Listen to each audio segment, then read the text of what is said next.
President-elect Barack Obama set to unveil his economic team today. Political consultant Thom Serafin joins us right now to give us some insight. Tim Geithner, obviously the market certainly rallied late on Friday as a result of him announcing Geithner. What's your thoughts about him? Well, he's a good choice. He's from the New York Fed, and he, along with Larry Summers, who's going to be coming in as the economic advisor to the president in the White House, formerly from Harvard University, are both disciples of Robert Rubin, who was Treasury Secretary under Bill Clinton.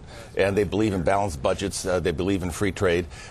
Although in this particular situation coming up, there's going to be, not balanced budgets, and they're going to tighten down on free trade and more regulation and therefore deregulation. So Obama's surrounding himself with some very diverse individuals, strong. The market came back 500 points when they made the announcement on Friday, leaked it to the markets.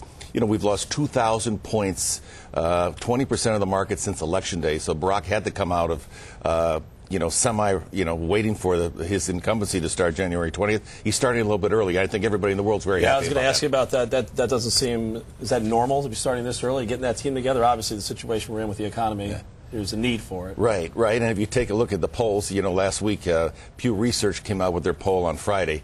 40% of America, as far as they were concerned, were confused about what was going on. Another 43% were very upset about the fact that nothing has been getting done. So before this taints too much of this candidacy or the incumbency of Barack Obama, he had to get out early, give people a sense of confidence. We have a direction. We're going to have legislation, a stimulus package on my desk January 21st. So he's prodding the Congress is going to go back on January 6th and pass something. He's trying to give people a sense that maybe there is a future here with the American markets. Yeah, the research you were saying was that they're upset with President Bush and the current administration? No, they're currently upset about the way it is right now today. That nothing is being done. 49% of America is angry about most of them are senior citizens that are losing a lot. Yeah. 43% are scared. Another 37% are confused. 69% are pessimistic.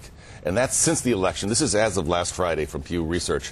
So Barack is sitting there, and Dave Axelrod says over the weekend, we're going to bring in all the brightest. We don't need a lot of vision. Barack's going to provide us the vision. We need people getting things done. Most of these individuals that you're looking at are worker bees. They get things done. Instilling some confidence. So, we're hopefully looking for the markets to do something today. Yeah, and another thing that came out over the weekend, obviously, Desiree Rogers, his choice for Social Secretary, right here from our backyard. Well, she's had a nice little run. Yes. Wow. Former executive with People's Gas, former lottery director, the former wife of John Rogers from Ariel Capital, a huge fundraiser for Barack. I think she's, certainly going to be helpful in the capacity they're going to bring her into the White House. I think they're surrounding themselves around Barack with some very strong personal relationships that will insulate him from some of the more treacherous relationships in Washington, D.C. Secretary of State Hillary Clinton, she's a very strong personality. He's going to need strong people around him.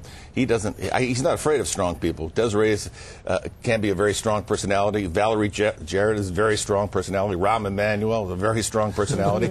Barack's got a lot of confidence, obviously. And the most important person is Michelle Obama. Michelle's sitting back there. She's taking care of the family and the girls, but she's very active. She's very active. And Barack looks to her for a lot of his consensus that he's building inside the White House and his team. I think Michelle's fingerprints are all over this cabinet. She's very strong as well. And I heard this weekend that regardless of what happens there at the White House, the girls are still going to be making up their beds and putting away their own toys. Oh, right. So and Barack will stop smoking. I like that. There we go. All right. If anything. Yes, that's right. That's going to be a hard one to stop once it gets into the White House. It is. All right, Thom Serafin, thanks for joining us this morning.